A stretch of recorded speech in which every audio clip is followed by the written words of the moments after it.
Đắt tiền hay là rẻ tiền thì xe của các bác cũng vẫn bị chảy mâm mà vẫn mang đến em mà làm mâm rồi các bác ạ. Đây, mâm của Lexus RX 300 các bác nhá.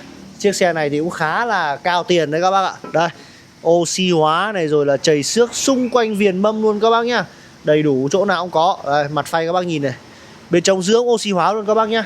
Cái lý do mà bị oxy hóa thì em cũng đã nói rất nhiều lần rồi. Cái này thì có rất nhiều nguyên nhân các bác nhá.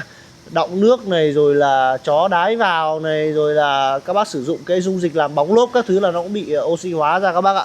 Đấy, và bây giờ là em sẽ phục hồi bộ mâm này về zin như mới các bác nhá.